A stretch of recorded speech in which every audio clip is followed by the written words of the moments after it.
Muy buenas noches. Universidad Levet agradece la asistencia a todos nuestros participantes que comienzan a unirse a esta cuarta sesión. Hoy tenemos el cuarto round de 4 y nos estará acompañando en este ring 4 médicos especialistas que ustedes ya conocen. Son expertos en angiología, en cirugía vascular y endovascular. En la primera esquina nos va a acompañar el doctor Alejandro Fabiani. En la segunda se unirá el doctor Jorge Torres. En la tercera, el doctor José Antonio Muñoz. Y en nuestra última y cuarta esquina, nuestro contendiente principal, el doctor Neftali Rodríguez, quien estará abordando el tema CO2 desde la aorta hasta el pie. Sean bienvenidos a este cuarto round. Comenzamos y los dejo con Néstor Murrieta. Adelante. Hola, buenas noches. Hola, Doc. Fabiani, ¿cómo estás? ¿Cómo andas, Néstor? Contento de ver que gané por abandono. O sea, no tuve que dar ni un solo golpe y salí ganando, porque no se conectó ninguno de mis contrincantes. Ya se está conectando el doctor Jorge Torres. Te iba a decir. Bueno, podemos... Exacto. Bueno, vamos a explicarle un poquito a nuestra audiencia cómo va a estar. Doctor Fabiani nos va a hablar un poquito de aorta, CO2 en aorta, va a presentar algunos casos. Y de ahí vamos a seguir con las siguientes zonas anatómicas donde se puede utilizar el CO2. Entonces, pues, si quieres, iniciamos, Doc. Cómo no, encantado. En realidad un poco la intención es ver que realmente se puede utilizar CO2 en la aorta. Hace poquitos días en alguno de los grupos de los que muchos de los que están aquí seguramente participan, un querido amigo colombiano hizo un caso realmente complicadísimo en un paciente insuficiente renal, y ellos no tienen disponibilidad de CO2 para la aorta, y realmente era un paciente que justamente se hubiera beneficiado, ¿no? Entonces un poco es compartir experiencia y demostrar que sí se puede utilizar CO2 en la aorta. ¿Se escucha bien? ¿Está todo en orden? Sí, Doc, todo está en orden. Ya está conectado también el doctor Jorge Torres, por si lo quieres saludar ahí. ¿Cómo estás, José? Muy bien, doctor, aquí. Perdón un poquito la demora. Veo que trabajando, alguien tiene que trabajar. Trabajando un poquito. Como verán, yo no estoy de vacaciones. Ya veo. Disfrutando un poco de vuestro hermoso país. Como decía Néstor, la idea es mostrarle casos Claro. para demostrar que realmente sí se puede. Este es un caso de 75 años, masculino, con una cirugía previa de nódulo pulmonar solitario. Tenía un antecedente de un politraumatismo por accidente de tránsito un par de años antes, era su único antecedente, y tenía una insuficiencia renal con una creatinina de 2,8. Aquí ven en la tomografía un aneurisma de casi 6 centímetros. Si se fijan en la reproducción, a ver si la puedo dominar, porque estos habitualmente lo dominan a uno. Si se fijan, aquí tenemos un riñón izquierdo totalmente atrófico, el derecho ni siquiera vicariante, es un riñón derecho que sí funciona, un izquierdo que es realmente una habichuela. Y fíjense qué calidad de aorta, ¿no? Realmente una aorta muy enferma, con mucho trombo, incluso por encima de las arterias viscerales, lo cual ya nos habla de preocupación, de peligros y riesgos de embolización, ¿sí? Ahí lo dejo seguir corriendo. Desde el punto de vista anatómico, el aneurisma no presentaba grandes dificultades. Pasamos a la siguiente. Ahí hay algunas reconstrucciones hechas con Osirix, donde sobre todo me interesa mostrarles qué aorta fea, con qué paredes feas, incluso arriba de la arteria mesentérica superior, incluso de la renal que nos interesa, que es la derecha. Entonces, por eso, y por su función renal, ya le habían hecho suficiente contraste con esta tomografía, que no pedimos nosotros, sino que nos llegó con esta tomografía, decidimos hacer CO2. Aquí lo interesante es mostrarles que en este caso, como tenía paredes aórticas tan feas, mi intención era poner un filtro en la arteria mesentérica superior. Ahí lo ven al puesto al spider. Fíjense que de perfil, que siempre son las peores incidencias para ver incluso con contraste iodado, fíjense qué buena visión nos da el CO2 para identificar el tronco celíaco y la mesentérica superior.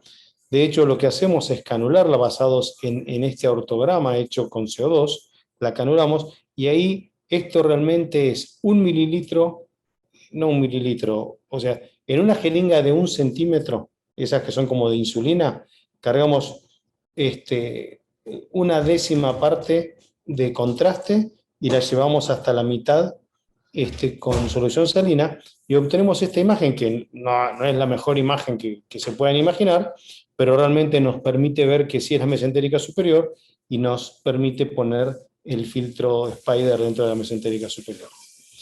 Posteriormente pasamos a la colocación de la endoprótesis.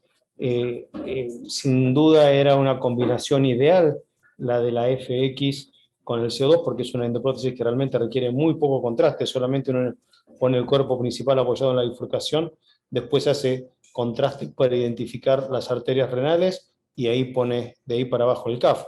Así que realmente lo hacía muy, muy sencillo. Aquí ven cómo se ve perfectamente la renal derecha, y a partir de ahí ponemos el CAF y vemos posteriormente cómo se lava, y fíjense que el CO2 nos permite tener unas imágenes tan buenas y de tan buena calidad como si fuese contraste iodado. El paciente evoluciona bien, fíjense que a los 6 meses se había bajado el aneurisma a 48 milímetros, inicialmente en la mayor incidencia tenía casi 6 centímetros, acá está en 48 por 46. No hubo, estas tomografías que hicimos a posteriori fueron sin contraste, no hubo nunca deterioro de la función renal y falleció 2 años más tarde por una recidiva de ese nódulo pulmonar solitario que habían resecado, que finalmente apareció como cáncer de pulmón y lo mató. Este es otro caso, un paciente de 83 años, un aneurisma con dolor, 8 centímetros, punto 3 de diámetro, creatinina de 2.1. Fíjense la tomografía, no parece complejo, aunque tiene su angulación, y sobre todo tenemos 2 cuestiones que nos pueden generar conflicto. Una, si se fijan con detenimiento, tenemos ahí una arteria renal izquierda y ahí otra arteria renal izquierda que está saliendo ya del cuello muy cerquita de donde empieza el aneurisma y sobre todo en la angulación, ¿sí? Y por otro lado tenemos un aneurisma hipogástrico grande que debemos excluir, ¿sí? Lo interesante de esto es que con CO2 podemos hacer perfectamente la embolización de la hipogástrica, no nos generó ningún conflicto la utilización de CO2 para esto, y posteriormente, a la hora de identificar esa rama renal extra y poder hacer una inyección selectiva para ver qué porcentaje de riñón representa la rama superior y la rama inferior, podemos identificarla sin problema, pero como limitación nos encontramos que si bien podemos hacer una buena arteriografía renal, no nos permite hacer nefrograma del CO2, ¿sí? Entonces, tenerlo en cuenta para no inyectar 10 veces CO2 adentro del riñón tratando de que aparezca el nefrograma difícilmente aparezca porque digamos, se reabsorbe tan rápido que no alcanza a pintar el parénquima. Una vez más, en este caso también con 2 vienen a ser 2, no son mililitros, si la jeringa mide sí, son mililitros, con 2 mililitros de contraste y 3 de solución salina, logramos hacer un adecuado nefrograma. Y eso obviamente no va a deteriorar la función renal de nadie. Aquí vemos la colocación, ya en este caso no una FX, sino una endoprótesis que por lo que veo creo que es una Medtronic, o puede ser una Gore porque está por debajo de las renales. Fíjense que se puede hacer sin ningún problema y quedó la endoprótesis sin endofugas y se ve perfectamente con contraste, en este caso una inyección para corroborarlo.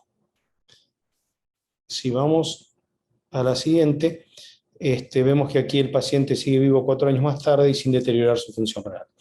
Este es otro caso también añoso, 82 años, que la tenía de 2.4, que hace una aterombolia del dedo del pie. Este caso ya lo ha visto seguramente todo el mundo, lo he presentado muchas veces. Decidimos hacer una tomografía sin contraste por su deterioro de la función renal.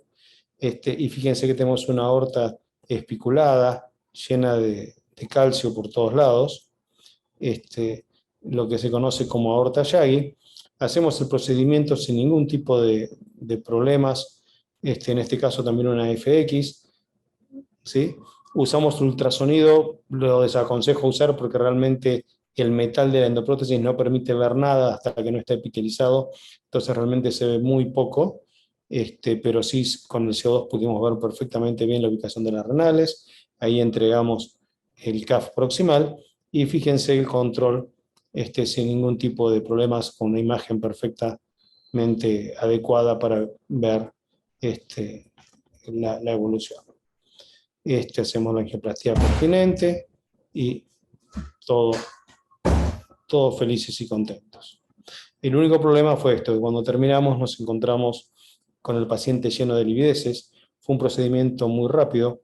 A ver si pudiera la diapositiva anterior para darles exactitud. Fíjense que esta última adquisición, creo que esto es la hora, 12:14.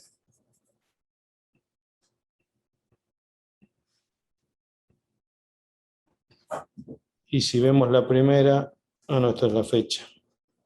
Estoy tratando de encontrar el horario para mostrarles, porque realmente fue un procedimiento muy, muy rápido. Creo que no tardamos más de 40 minutos. Aquí dice 11:20, ¿sí?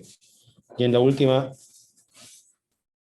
no se lo podemos ver, 12:14.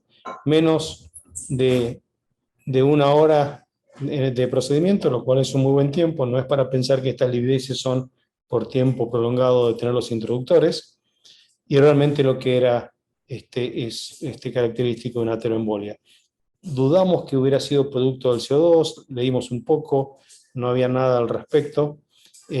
Hicimos los tratamientos habituales para la ateroembolia. Fíjense, mejorías parciales a las 4 horas, nos pusimos un poco más contentos, 12 horas, ya habían desaparecido las livideces, una placa de tórax normal, el cuarto día distensión abdominal, oligoanuria. Fíjense lo que es la distensión abdominal, la distensión intestinal que tiene este señor, por eso la tomografía, donde se ve que la endoprótesis está bien, pero que realmente hay una isquemia intestinal severa producto de esas livideces que de la misma manera que las tenía en la piel, seguramente las tenía en el intestino, y se muere al 6º día postoperatorio.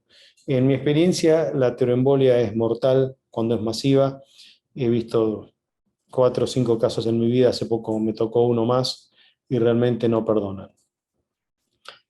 Otro caso, un paciente con 6.4 de creatinina luego de que le hicieron la angiografía, un aneurisma de 72 milímetros de diámetro, 70 años, que también tratamos con CO2 sin ningún tipo de problemas. Este caso lo puse porque es interesante ver cómo se ve una endofuga tipo 1. Fíjense cómo persiste el contraste en el saco aneurismático. El CO2 no circula, no se reabsorbe rápidamente, hay que sospechar que es una endofuga, ¿sí? Y ahí se ve, una vez más, inflamos un balón para sellar mejor el cuello, y fíjense ahí, ya el contraste iodado se lava mejor, ya no da la sensación, y el paciente evoluciona bien. Interesante ver cómo también nos permite ver más allá de la imagen, que fíjense que tiene una calidad muy similar con CO2 y con contraste iodado, nos permite identificar las endofugas tipo 1. El paciente evoluciona bien y recupera su función renal un mes más tarde. Así que si lo hubiéramos hecho contraste pensando, bueno, el señor ya está en diálisis, posiblemente lo hubiéramos dejado en diálisis por mucho más tiempo o a lo mejor para siempre, entonces valió la pena hacer el caso con CO2. Otro caso, 68 años, dolor abdominal, creatinina de 1.5. Aquí no corre el video. Bueno, aquí tenemos una aorta fea, pero de un tamaño relativamente pequeño. Lo que tenía es un aneurisma ilíaco grande que le generaba dolor. Una vez más, embolizamos sin ningún problema. Ponemos una endoprótesis sin ningún tipo de problemas. Muchas gracias. Me atienden muy bien aquí. Ya es la hora del vino acá en la costa oeste. Y fíjense la adquisición final sin ningún tipo de diferencias entre la imagen obtenida con CO2 y con contraste iodado. Sí, vean esta muesca. Esto no nos gustó, lo vimos aquí, dijimos, qué sé yo. Bueno, circulaba bien, nos quedamos tranquilos. A los pocos días, como una semana después, vuelve el señor con una oclusión de rama izquierda que ahora solucionamos haciendo un kissing balón, ¿sí? Pero fíjense que esta imagen en el CO2 se veía perfectamente, en el contraste iodado también, y la menospreciamos y eso hizo que se tapara la rama. Otro caso más, un caso de atrioembolia bilateral por Chiari aorta, femenina de 83 años. En este caso es una enfermedad oclusiva, no una enfermedad obstructiva. Fíjense la aorta toda calcificada. Lo que hacemos es un CERAB y fíjense la calidad de la imagen es perfecta. Obviamente mucho más sencillo en la patología obstructiva que en la neurismática ver con CO2. Otro caso interesante, porque aquí lo que se ve, si se fijan, esto es una endofuga tipo 2, ¿sí?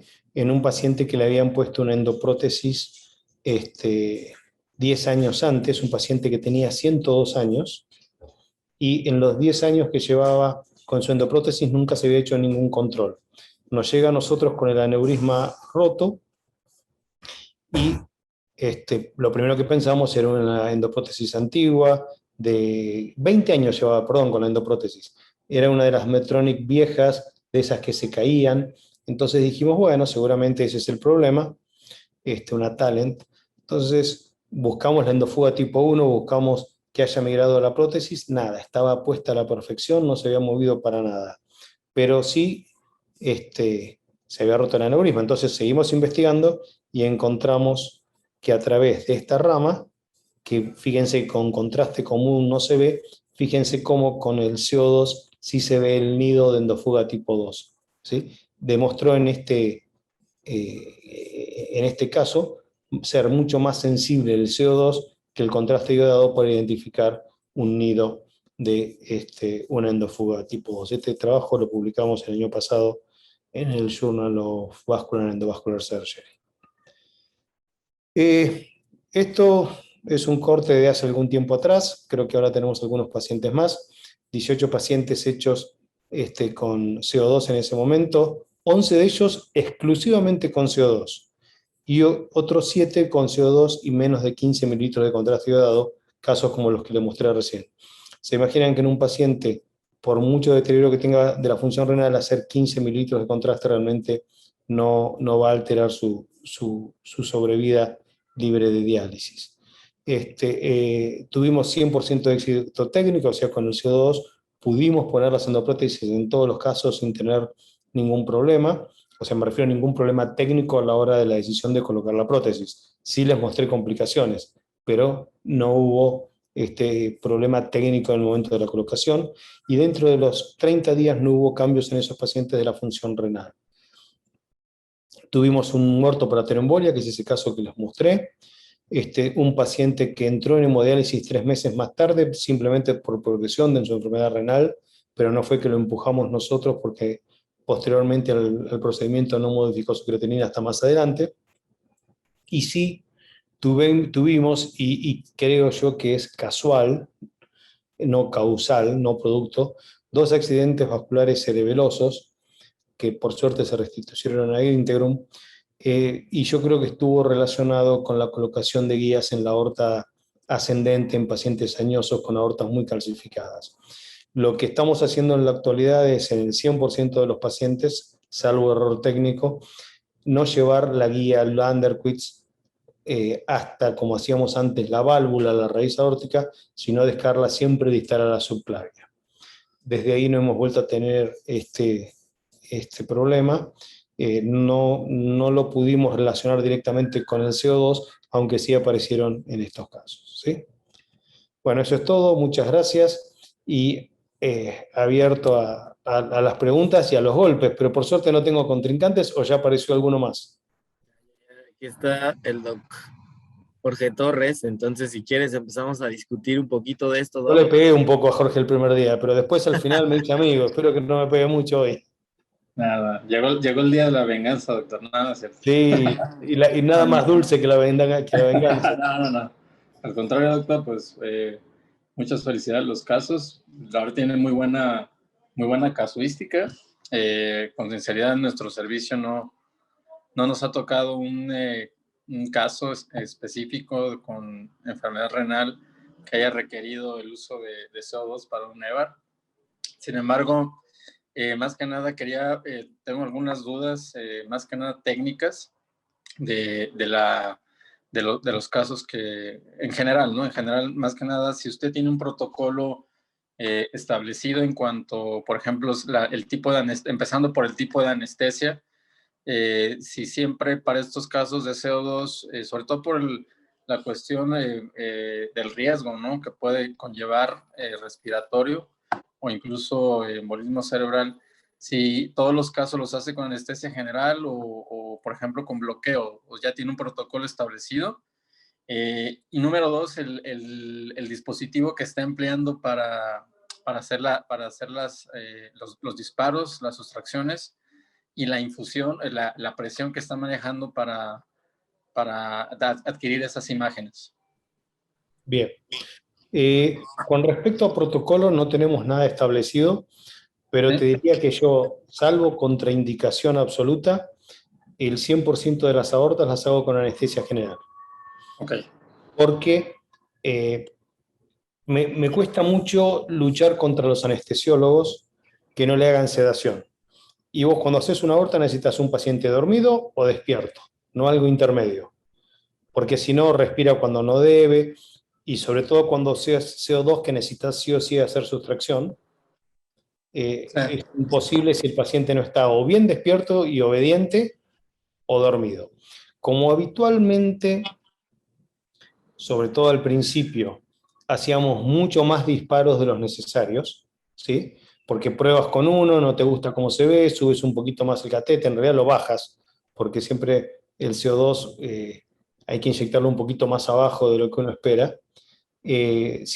Normalmente si tú pones tu pigtail a la altura de T1 para hacer una pintada de aorta con contraste iodado, aquí yo te diría que lo pongas en T2, T3, porque el CO2 tiende a ir hacia proximal también. Bueno, antes eso significaba que a lo mejor en los primeros casos hacíamos, no sé, 5 o 6 adquisiciones, y 5 o 6 adquisiciones en lo que hoy haríamos una, ¿no? O sea, por cada adquisición a lo mejor hacíamos varias, hasta que encontrábamos el punto exacto en cuanto a presión, en cuanto a volumen, en cuanto a localización del catéter, y eso hacía que el paciente se cansara. Entonces ya la cuarta, quinta vez que le decía, largue el aire, no respire, se cansaba. Entonces optamos siempre por la anestesia general. Yo el CO2 lo uso hace muchos años con dispositivos hechizos. Incluso lo usábamos en Argentina. Entonces hemos ido aprendiendo bastante, y la realidad es que no no te puedo dar un protocolo de fuerza de inyección.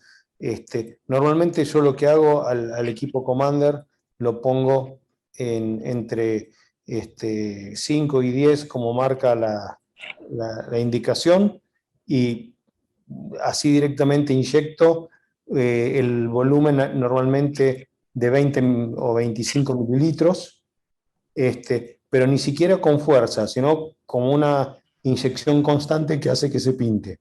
Igual hay que tener en cuenta que tenemos en el hospital nuestro software en el programa específico de CO2, lo cual facilita mucho las cosas, y aparte de eso los técnicos ya están muy acostumbrados y nos hacen una sumatoria de imágenes, que yo se los había mostrado en alguna otra sesión, ¿sí? Que vos ves, sobre todo en los miembros inferiores, que va circulando el CO2 latido a latido, y que como que se te pierde, que no estás bien seguro, después sumás todas las imágenes y te queda pintada la arteria completa, ¿sí?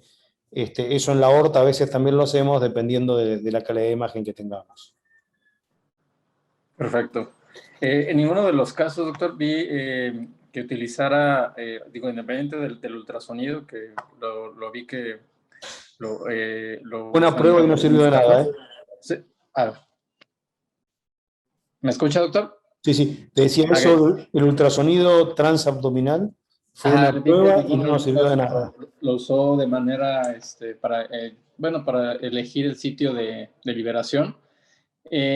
Considera que en algunos casos sí sea necesario también el uso del ultrasonido intravascular, o en qué casos, si en alguno de estos tuvo alguna duda de alguna posible endofuga, o sobre todo para la liberación a nivel de las arterias renales, o a nivel de la ilíaca, para no ocluir alguna hipogástrica, si crea que es necesario de manera rutinaria utilizar el ultrasonido intravascular, o definitivamente con la imagen se queda tranquilo del resultado final. Si es por localización, Sí. me quedo tranquilo con la imagen del CO2. Si es por endofuga, quizá elegiría, yo pudiera fuera, quizás elegiría el, el IBUS, ¿sí? Porque la realidad es que, viste, ahí te mostré una imagen de una endofuga tipo 1, Sí. pueden quedar dudas. Entonces, por ahí me quedaría más tranquilo si usara IBUS. Tampoco tengo tanto entrenamiento en IBUS. Yo no sé si fuiste tú que presentó un caso de IBUS, Pero que yo fue el dije, ¿por qué periférico. no lo hacemos de rutina y hacemos un protocolo Sí, sí. y lo publicamos como para tener un poco de experiencia? Pero la realidad es que no lo uso de rutina, y de hecho creo que no tenemos transductor, o sea, no tenemos el IBUS para aorta nosotros. Ok, Antes estaba el Volcano, pero creo que ahora no está más. perfecto. Buenas tardes, Fabián. Buenas tardes. ¿Me escuchan? Gustavo, qué gusto, ¿cómo andas? Muy bien, ¿tú? Ya veo que estás de vacaciones. Disfrutando de la vida, disfrutando de vuestro hermoso país. Excelente. Llegué un poquito tarde a la plática, pero mi pregunta es, ahorita diste un detalle que la otra vez le preguntaba a Ernesto. Para el CO2, entonces sí existe un programa para poderlo ver a nivel de aorta. O sea, no todos los En aparatos, realidad, perdón, adelante, Gustavo. no todos los aparatos tienen para poder ver esas imágenes como mostraste ahorita. La realidad es que los angiógrafos nuevos normalmente traen un software especial para CO2. Si no, lo tienes que hacer con sustracción digital.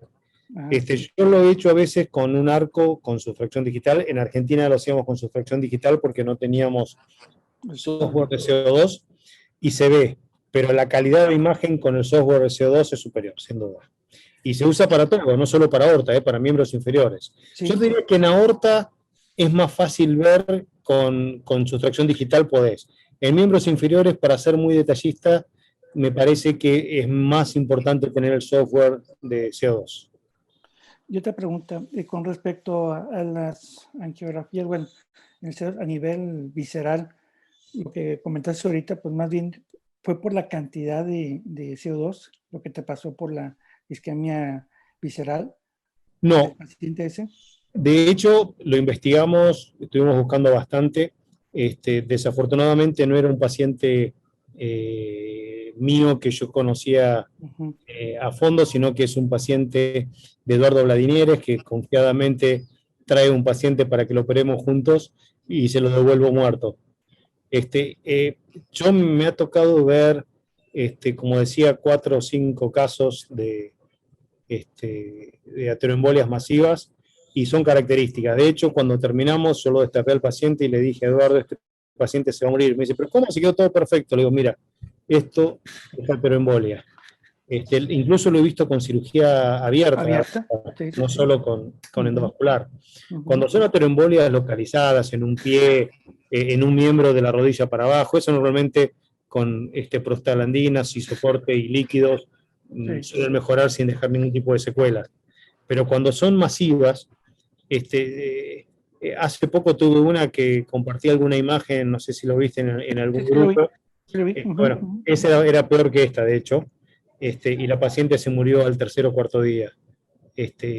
Y son pacientes que evolucionan muy bien al principio, tienen todos los pulsos, están bien perfundidos, están calentitos, pero tienen toda esa imagen en la piel que uno sabe. Esa mujer, la última, la que hizo esa masiva que puse las fotos, Ujú. incluso se manifestó como hemorragia digestiva, porque era tan hemorragia digestiva alta, o sea, tenía el estómago todo con parches, como se veía la piel, se veía igual el estómago por dentro.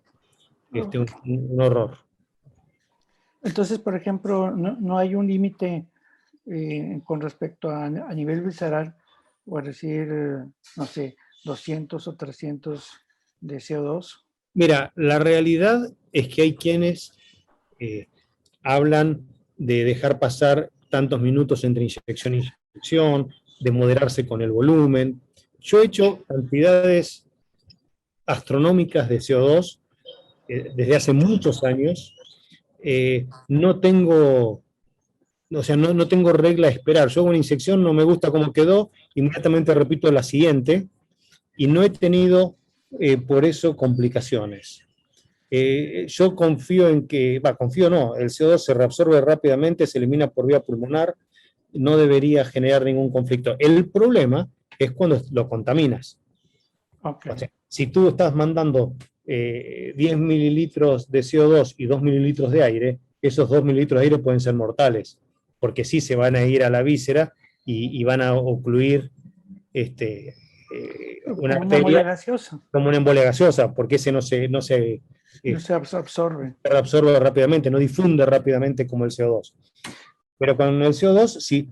Yo antes, cuando lo hacía hechizo, le tenía mucho miedo a justamente la contaminación. Entonces hacía un sistema de 2 bolsas, usaba bolsas de sangre, las que se usan para cuando uno va a donar sangre, ¿viste? Las Ajá, ajá, sí, sí, sí. que son bolsas que vienen ya en serie. Hacía eso, las ponía ahí, dejaba lavando el sistema como 20 minutos. O sea, yo primero armaba el CO2 y después empezaba a trabajar en el paciente. Y todo ese tiempo dejaba burbujeando CO2 bajo agua, para asegurarme que no vaya a haber ninguna contaminación ni nada. Y ante cualquier duda, si se me había salido una válvula, lo que fuera, inmediatamente dejaba un buen tiempo de nuevo burbujeando para asegurarme de que no quede nada de CO2. Hoy el sistema que nos brinda Levet es muy seguro, esas válvulas Sí, antirreflujo realmente sí, sí, hacen la sí. diferencia, porque vos sabés que por ahí no va a entrar nada. Sí. Entonces te quedas tranquilo.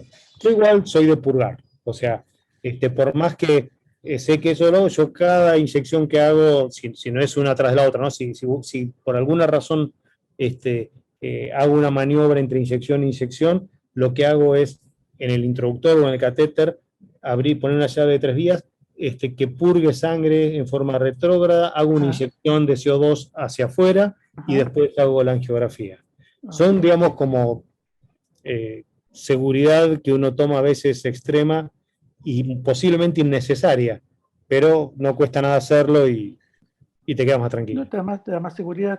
Yo te pregunto, en la aorta le pones alguna posición, tren de Lemmer, algunos grados de inclinación? En teoría habría que darle Trendelenburg. Yo no le doy y no he tenido problemas.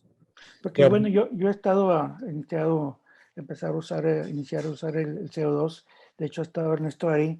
veo cómo el CO2 se va, por ejemplo, hay tu disparo. Hacia proximal. Sí, se va a desproximar. Y eso, le digo, bueno, ¿habrá necesidad de ponerlo alguna inclinación? En teoría, si uno lo pone en Trendelenburg, no debería suceder. Pero yo lo he hecho en algún momento y no noté diferencia. No hubo, no, Lo que no hay. sí, Ajá. pruébalo tú.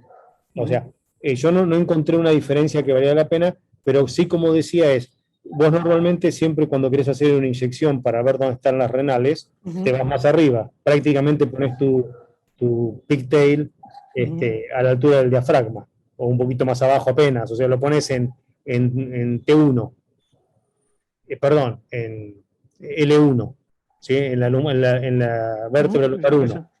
Este, acá lo que lo hago yo, ponerlo normalmente entre L2 y L3, porque sí va a ir proximal y me va a mostrar las renales. Con respecto, bueno, ahora sí que te estoy tratando de aprovechar. Todo lo que quieras, si estamos en la misma ciudad, cuando quieras te acompaño. Sí, con respecto, por ejemplo, a la inyección que haces a nivel de pigtail, ¿llevas un conteo ahí de la aplicación? No, ni de presión. Ajá, La presión yo la pongo como viene el equipo, que nosotros ya justamente discutíamos ajá, eso, ajá. y de alguna manera era representativo de la presión de inyección o no, la presión que queda dentro del sistema no lo sabemos. Ok. Pero como sea, porque teóricamente la presión va a estar dada por la velocidad de inyección, supongo yo. Ujú, ujú. Entonces, lo que antes hacía era inyectar como el contraste, que tú te esfuerzas en Sí. inyectar, pero aquí como estás inyectando algo que pasa tan fácil, lo que hago es inyectarlo en forma constante y ver cómo se va llenando. ¿Sí? Pero no es esa inyección fuerte, sino es continua y a una velocidad relativa, digamos, no como el contraste yo hago. Ok, perfecto. Gracias. No, por favor, Gustavo, un placer verte también, que hace mucho no nos vemos. Ok, sí, un buen rato. Esto de Gracias. la virtualidad nos está matando, ya no nos vemos con Sí. nadie. ¿Alguien más? Gracias, Doc, por tu participación. ¿Alguien más que tenga alguna duda para aprovechar al Doc Fabiani? Ya está a punto de conectarse el doctor Nefta, Doc? Antes de que le traigan otra copa. Eso, ¿no? Tengo todos mis hijos que están cursando. Entonces ahora se tenía que conectar a alguno, entonces me salí total.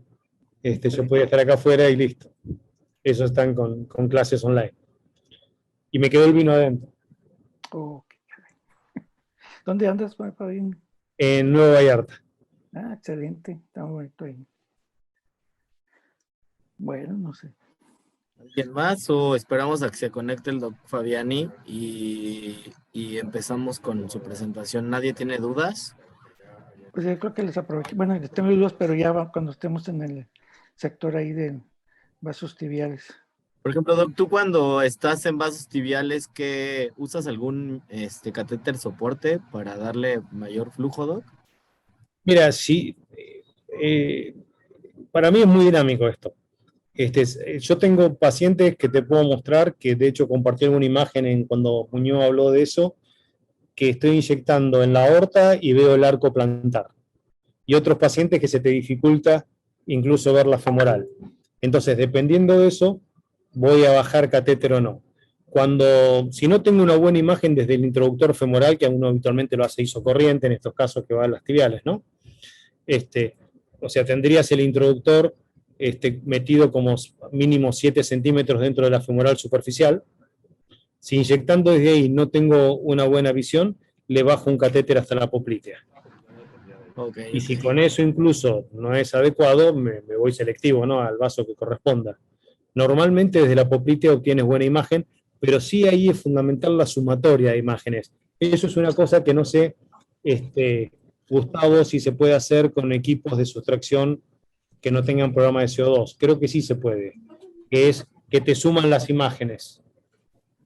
Y de hecho, en la última caso que estuvo Ernesto, sí batallamos un poco, digo, no tiene el programa del CO2 y con la sustracción sí veía muy bien lo que era la poplitea y el tronco, la primer taxio del tronco tibioperoneo y la tibia anterior, pero distalmente, por más que le vea ahí la pierna, no alcancemos a ver muy bien. ¿Y le bajaron un catéter hasta la poplitea?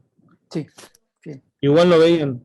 No alcanzamos a observar muy bien distalmente. Entonces lo que hice fue aplicarle 1 mililitro de medio contraste con 3 de agua Sí. para poderlo visualizar. Ya vimos, entonces pudimos trabajar, pero yo creo que si utilizamos 5 mililitros fue mucho.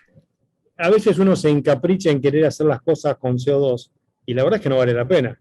O sea, sirve para lo que sirve. Te quedan dudas, le pones un poquito de contraste iodado y con ese pequeño volumen de contraste iodado no le vas a hacer daño a nadie. Exacto. Y ya así pudimos hacer el caso y es complemento. Sí, y quedó muy bien, quedó excelente el caso que hicimos. Un paciente con falla renal traía creo que 8 o 7 de creatinina y isquémico, entonces afortunadamente no agudizó más, ¿verdad?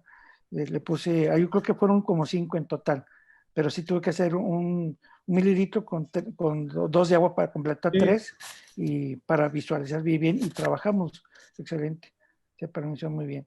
Neftalí, bienvenido. Yo estaba contento que dije gané por abandono, porque cuando llegué no había nadie. Hola, Doc, ¿cómo estás? No se te escucha, Nefta. Estás muteado, Doc. Estás muteado. Perdón si se completó la pantalla desde ya, pero bueno, estaba. Una disculpa, Ale, un saludo, perdónenme, siempre a veces las urgencias, y aunque uno no quiera, pues siempre hay algo ahí complicado, y ahorita nos agarraron justo antes de empezar la reunión. Pero qué bueno que ya Ni me lo digas a mí que, ni me lo digas a mí que el lunes me despertaron a las 8 de la mañana con el teléfono. Sí, ya sé, perdóname. Yo pensaba que iba a estar todo bien, pero es que uno ya no sabe si despertar o no despertar, porque luego a veces tampoco ni duerme uno con tantas cosas, pero bueno. Bueno, gracias a todos, gracias por la invitación, Néstor. Ale, creo que ya cumplimos lo que teníamos pendiente de hablar de aorta, que era interesante. Y para finalizar esta serie de casos y de pláticas que hemos tenido amigablemente en relación a CO2, voy a presentarles un caso que acabamos de hacer hace poquito, un caso interesante por muchas cosas y porque, bueno, finalmente a veces, como dijo Alejandro hace rato, el CO2 tiene un lugar y hay que aprender a usarlo cuando es necesario, cuando el paciente tiene una indicación, pero tampoco es algo que nos va a resolver todos los problemas. Entonces les presento este caso, es un paciente, de alguna manera, los antecedentes los tienen en la pantalla, una mujer de 69 años, diabética desde el 80, usa metformina, hipertensa desde el 80 con 3 medicamentos, telmisartán, amlodipino, hidroclorotiazida. En el 76 le hacen safenectomía, igual también salpingoforectomía. En el 2011 le hacen una prótesis total de rodilla y una colistectomía abierta en el 2016. Luego, en el padecimiento actual, cuando la vimos, teníamos 7 meses con lesión cutánea en el talón, la cual evolucionó a una úlcera que se acompañaba de dolor, por lo que la valoran en el medio privado y inician tratamiento sin tener mejoría de esto. Entonces, les presento el caso. Esa es la clínica de la paciente, esa es la lesión de la paciente, la pierna derecha con un femoral pulso, hablando de pulsos, 3 de 3, popliteo 2 de 3, no tibial anterior, 1 de 3 tibial posterior, un índice tobillo-brazo de 0.4 con una presión de 40 milímetros de mercurio, la pierna izquierda un poco mejor, 3 de 3 en femoral, 2 de 3 popliteo, TA 1 de 3, TP 1 de 3, el índice tobillo-brazo 0.8 con una presión de 80. Y bueno, ese es el eco Doppler que hicimos. Ese es más o menos las imágenes y los espectros que todos ustedes saben que son de extremada utilidad en este tipo de pacientes isquémicos, diabéticos, complicados, muchos de ellos calcificados. Y todo esto, pues de alguna manera nos hace tener un estudio de una buena resolución no invasivo como es la ecografía. Y la ecografía de alguna forma nos permite tener una serie de opciones, de pensar las posibilidades en el manejo. Esas son las mismas imágenes del ultrasonido de la otra pierna. Y bueno, las placas simples del pie los pueden ver ahí. En realidad no era muy patente más que algunos cambios a nivel óseo. Por ahí algunas situaciones articulares también, la edad, etcétera, etcétera. Pero nada raro. Incluso yo esperaba ver un fenómeno de Monkeberg más importante en estas imágenes. No lo vi tal cual. Sí, algunas calcificaciones aisladas, pero nada más. La angiotomografía, pueden ver ustedes, es aorta con placas aisladas, tampoco nada preocupante. Las ilíacas bastante decentes, las hipogástricas bastante decentes.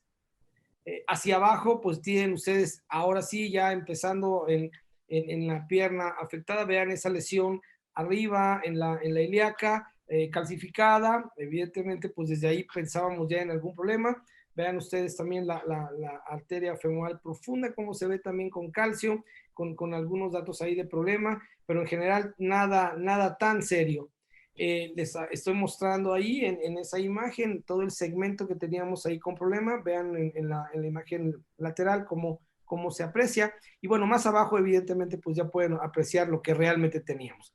Calcio por todos lados, la femoral superficial hasta abajo con calcio, lesiones multisegmentarias, calcificadas, arterias ya con lesiones importantes. Y bueno, una paciente que en realidad era un caso muy complicado desde el punto de vista de todo. Ahí les muestro todos los vasos que se revisaron. Y bueno, abajo de la rodilla, pues ahí lo tienen, calcio por todos lados. Son casos totalmente difíciles. A veces yo cuando veo estos pacientes, cuando veo esas trifurcaciones como la que ustedes pueden ver aquí, por ejemplo, vean esta trifurcación, vean ustedes estos ostium totalmente calcificados, vean toda esta situación. Pues bueno, dice que tengo muchos amigos muy buenos a quién se lo podré mandar porque esto es complicado a veces y el resultado no es a veces el que queremos. Entonces, bueno, les muestro ahí ya una reconstrucción completa de la tomografía. Vean ustedes ahí cómo se observa la parte distal con mucho calcio. Evidentemente, pues nada útil para perfundir ese pie y por supuesto que eso, pues de alguna manera nos tenía generando un problema serio. Entonces, ahí está la TAC completa desde arriba para que puedan apreciar en esos cambios. Vean ustedes ahí la aorta, cómo no se veía tan mal desde arriba. Sin embargo, conforme se va haciendo más distal, el problema se va haciendo un poco más serio. Creo que ahí no hay mucho que comentar, exceptuando los cambios que ya les mostré en las reconstrucciones. Sobre todo, pues ya con esto nos quedaba claro que era una enfermedad seria de vasos tibiales, algunos cambios a nivel proximal, pero ostium del tronco, la mesentérica con calcio, pero bueno, nada preocupante, nada que tuviera problema. Las renales, ahí las pueden apreciar, la aorta tamaño normal para una mujer de su edad. La bifurcación, sí, con algunas curvaturas, con muchos vasos colaterales en la pelvis, las ilíacas ahí en la bifurcación, como pueden apreciarlas, con algunas curvas, pero bueno, fuera de ello, nada de qué. Entonces decidimos ver los accesos, femoral, vean lo que miden, 7.7 por 9.4, la izquierda 9.1 por 9.5, no queríamos tener mayor problema con esto. Y bueno, aquí les presento un trabajo interesante, porque, bueno, este artículo analizó 50 pacientes y fue hace ya algunos años, casi pues, un año y medio de buscar pacientes, y aquí vimos algunas de las bondades que nos permitía ver estos pacientes. Estas son las características de estos pacientes que tienen con CO2, y entonces, bueno, vean la edad, obviamente diabéticos, con falla cardíaca, hipertensos, anémicos, problemas de nutrición o de hipoalbuminemia, evidentemente isquemia crítica, el grupo con CO2 y el grupo control. En el grupo con CO2, vean ustedes aquí, por ejemplo, fueron prácticamente casi 50 pacientes contra el grupo control, y bueno, son la estadística donde se hace el análisis del volumen de contraste comparado contra CO2, y vean ustedes la ventaja, la visualización que se ve en este tipo de pacientes, la creatinina en relación a la nefropatía previa, etcétera, etcétera. Y bueno, pues la especificidad, la sensibilidad de esto, que ya lo hemos discutido a través de las sesiones anteriores, el análisis univariado, donde pueden ver con un Oates Radio, en realidad que es interesante lo que podemos obtener de esto. Vean ustedes, hablando del contraste, del volumen contra lo que es el uso del CO2. Entonces, el CO2 es una herramienta de utilidad para la evaluación y tratamiento de la extremidad inferior en pacientes con indicaciones precisas. Reduce la incidencia de nefropatía inducida por contraste a la mitad. La función renal se mantuvo al mes sin ningún paciente que tuvo el reemplazo renal. Ahora, vean ustedes, les muestro las imágenes de este caso. Vean ustedes cómo el CO2 difunde de una manera adecuada. Este paciente tiene una prótesis de rodilla, y vean aún así cómo lo podemos apreciar bien en esta proyección lateral, porque no me quedaba otra, la prótesis no me dejaba ver gran cosa. Vean ustedes cómo el CO2 puede difundir bien, las guías tratando de trabajar, sobre todo en esas enfermedades de vasos tibiales, pero vean ustedes ahí cómo podemos ver una buena difusión del gas, incluso por abajo de la prótesis. Vean ustedes este video y vean aquí, pueden apreciar cómo viene el CO2 hasta acá, y podemos ver, no en la proyección tal vez mejor porque tengo una prótesis que no me lo permite, pero bueno, vean cómo se aprecian ahí. Entonces, ya más distal, creo que ya es uno de los problemas que hemos platicado y hemos discutido mucho estas veces, pero a veces podemos apoyarnos con un poco de contraste cuando ya no lo podemos apreciar igual, que si el CO2 no difunde igual, a veces elevando un poco la pierna podemos tener una mejor difusión, pero en realidad el diagnóstico del problema de estos vasos tibiales es muy viable hacerlo con CO2, y una vez que tenemos el diagnóstico hecho con muy poquito contraste, a veces hablamos 5, 7 mililitros, vean ustedes, ya en el pie es muy factible que uno pueda completar la revisión. Aquí les muestro la diferencia con contraste y en la siguiente con CO2, y vean ustedes cómo cuando le damos una buena proyección, el CO2 puede difundir perfectamente hasta los vasos más distales, y entonces eso pues nos permite a veces tomar una decisión de lo que vayamos a hacer utilizando menos contraste. Pueden ver ahí las dos imágenes. Bueno, aquí tienen el pie, la imagen con una guía ya en el pie, aprovechando lo que el CO2 nos ha permitido, y bueno, pues vean ustedes ahí todo lo que ustedes conocen perfectamente. En realidad no es la discusión, el procedimiento ni lo que hicimos, sino la utilidad que tuvimos al usar el CO2 en estos pacientes, y la posibilidad que cada vez vemos mejor de la difusión del gas hacia abajo. Y lo que más me llama la atención, porque yo creo que a ti te pasó lo mismo, Alejandro, y a Antonio y a Jorge también, pues no podemos hacer un road mapping con el CO2, pero sí podemos tener una imagen muy clara de una secuencia diagnóstica en una arteriografía que nos permita completar y evaluar los casos. Entonces, bueno, ahí están viendo, usamos en este caso un sistema de aterectomía, están viendo ahí el Phoenix, cómo estamos tratando de abrir, y luego balones con medicamento, también muy controvertido, eso ya habrá otro momento de platicarlo, pero bueno, ya con contraste podemos ver cómo poco a poco se fue mejorando la situación de la perfusión, y entonces la combinación de ambas situaciones, ahí están viendo los balones que usamos, en las proyecciones que nos permitía ver esa prótesis, un caso extremadamente complejo, y bueno, aquí fue algo híbrido. Están viendo cómo usamos también, ya cuando no nos queda otra, pues abrimos, limpiamos, hacemos lo que tengamos que hacer con tal de hacerlo lo posible. Y entonces, bueno, ya están viendo aquí ya con contraste, balones, etcétera. Pues lo interesante de esto es el Phoenix trabajando. Lo interesante de esto es ver que el CO2 nos permite hacer un buen diagnóstico. Y una vez hecho el diagnóstico, entonces ya podemos usar una cantidad mínima de contraste, ya que tiene sus limitaciones cuando tratamos de hacer imágenes fijas o road mapping en estas áreas ya tan distales. Y bueno, eso nos permite de alguna manera ver.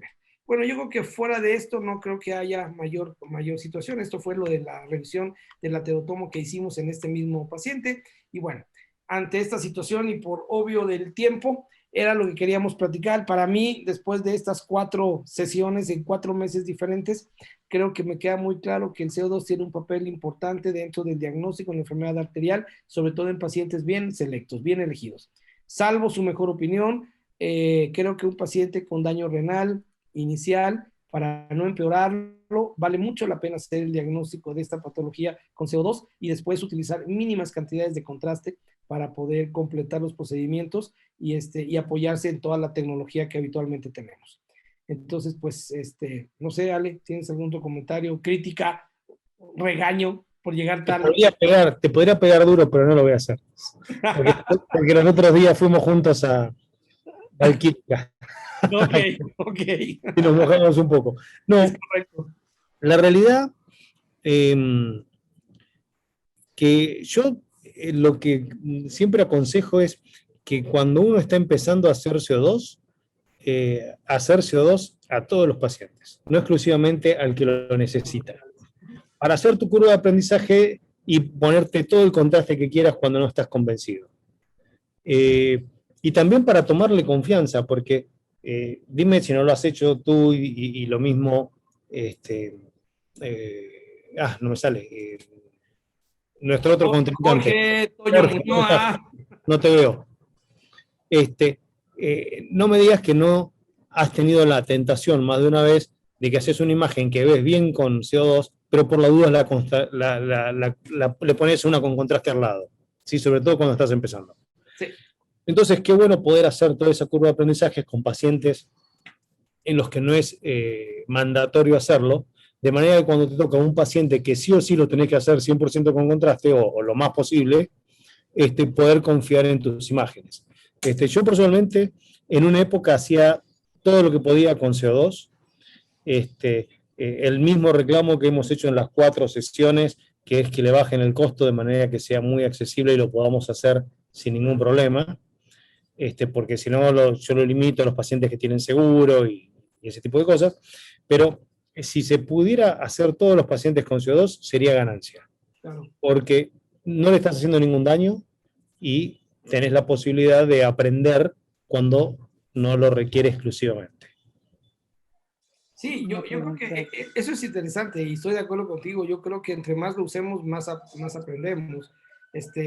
Últimamente creo que es algo de que Carlos te ha escuchado en ese sentido y nos ha permitido sin mucho problema hacer estos casos en el hospital público sin costo para el paciente.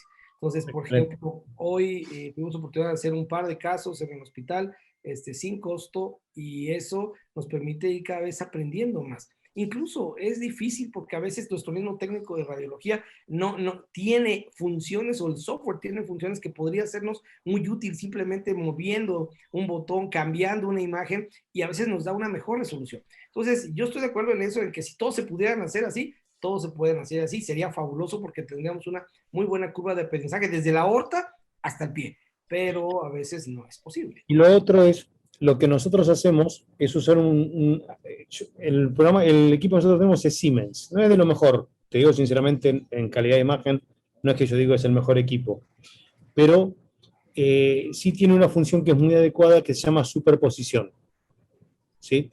Entonces, vos haces una adquisición cualquiera con sustracción digital, sea con CO2 o con contraste, no importa, y esa imagen guardada la podés superponer con el trabajo. Entonces es una forma de hacer row mapping diferente. Y realmente, y lo bueno es que lo podés ir atenuando, subiendo y bajando. Podés mover el equipo y volver al mismo lugar sin haber hecho la posición. Entonces realmente en todo el row mapping lo hago con el CO2 sin problema, de esa forma. No usando la técnica de row mapping. Perdón, Gustavo, te interrumpí. Sí, no, ¿utilizan ustedes bloqueo? Bloqueo peridural, porque ya que les duele cuando les pasan el CO2. Sí, a veces, sobre todo distalmente, duele. Yo en la aorta, como te decía, los duermo. Los otros procedimientos normalmente los hacemos con local y si el paciente se queja, 2 cosas. O le pongo silocaína intraarterial y me ha dado resultado, o el anestesista le hace una sedación. Nosotros igual siempre trabajamos con anestesiólogo. Ok, bueno, sí. Pero el hecho de ponerle un poquito de silocaína intraarterial, obviamente le preguntamos al anestesiólogo cuánto le podemos hacer sin generar arritmias, pero no mucho, le ponemos 2 centímetros, una poco así al 0,5 o al 1%, y eso realmente los ayuda bastante. Una posibilidad, por ejemplo, un protocolo de decir, bueno, vamos a hacer consejos para evitar esa situación, ponerle bloqueos desde el principio, desde el inicio, sí, como parte del bloqueo. Mira, yo en Argentina todos los pacientes periféricos los hacía con bloqueo. Nuestros anestesiólogos estaban acostumbrados a eso. Que no era peridural, sino que era raquídeo, ¿sí? Dentro del saco. Los anestesiólogos aquí, lo que yo me encontré es que tienen un temor grandísimo a hacer punciones si le vas a hacer anticoagulante al paciente. Y estos pacientes van a recibir todos heparina en dosis de anticoagulación, al menos durante el procedimiento. Entonces, mis anestesiólogos de aquí no lo quieren hacer. Pero nuestro anestesiólogo de Argentina, que siempre trabajamos con un mismo equipo, que eran 3 o 4 anestesiólogos, absolutamente el 100% de los pacientes, ya sea bypass o angioplastía con raquidia.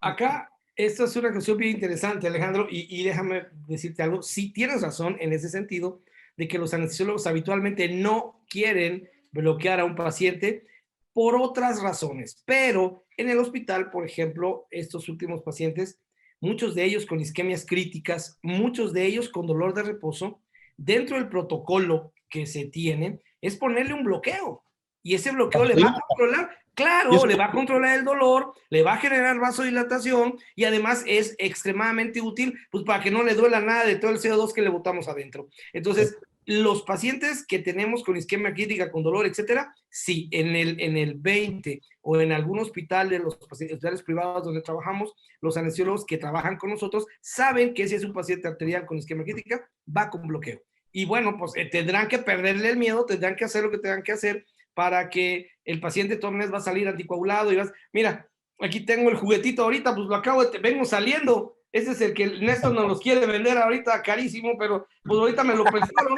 no sé cuánto le van a cobrar, pero aquí está. Entonces, la realidad es que esta cosa... Ahora lo busco por Amazon, no te das problema. ¿Mandé? Ahora lo busco por Amazon. Ah, sí, aquí está, exacto, mira, es lo que, ¿por qué crees que lo agarré? Dije, no, mejor lo traigo a ver cuánto nos cuesta por Amazon, igual, nos llega igual, pero aquí está la cosa esta. Entonces, yo pienso que lo que decía Gustavo, el doctor Carvajal, es cierto. Yo creo que se puede trabajar muy bien estos pacientes con un bloqueo, y además el bloqueo va a tener otras funciones que pueden sernos útiles en pacientes con isquemias críticas como las que operamos. Sí, lo que pasa es que los he hecho yo con anestesia local en inicio, y como es con un aparato de sustracción, empieza el paciente a moverse y perdemos, y a veces, como acá a veces no, como decías, los anestesiólogos no quieren ayudarnos, entonces ni se das un paciente, te deprime y ahora sí que sale otra cosa diferente al inicio. Entonces de hecho estábamos pensando hacer un taller de pacientes con isquemias distales diabéticos con pacientes renales para hacerles ese tipo de procedimiento. Claro. Pasarlos a bloqueo, porque realmente sí les duele mucho. Sí. Y el bloqueo no es muy raro que tenga complicaciones si se hace una punción con aguja fina. El problema es que cuando lo hacen peridural, la aguja es muy gruesa. Claro. Y ahí sí pueden tener sangrados. Sí. Pero si lo haces intratecal con aguja fina, no debería haber problema. Ninguno. Y bueno, además nos es útil por otros motivos. Sí. Pues bueno, Néstor, ¿alguna cosa más? No, Doc, solo agradecerles a ti, al doctor Fabiani, doctor Gustavo, muchísimas gracias por las preguntas. No sé si alguien más tenga alguna duda que le quieran hacer a los doctores, aprovecharlos, algún comentario que quiera hacer alguien. Qué fácil y qué cómodo es cuando no está Muñoa, ¿eh? Y Jorge, que la más se apareció una vez y ya no volvió. No, Jorge está por ahí, pero se fumó, se escondió. Recién yo estuve platicando con Jorge. Estaba el doctor Jorge acá conectado y me dijo que se tenía que desconectar porque tenía un compromiso, pero bueno. No, bueno, pues nuevamente, la verdad es que les agradezco mucho el tiempo que le dieron a este proyecto. Gracias por los casos, por compartir su experiencia en el uso del CO2. Y bueno, muchísimas gracias por todo, y a la audiencia gracias igual por conectarse. Estaremos pendientes para los próximos eventos y bueno, buen fin de semana, Doc. Síguela pasando muy a gusto allá en Vallarta y gracias, Doc. Hasta luego.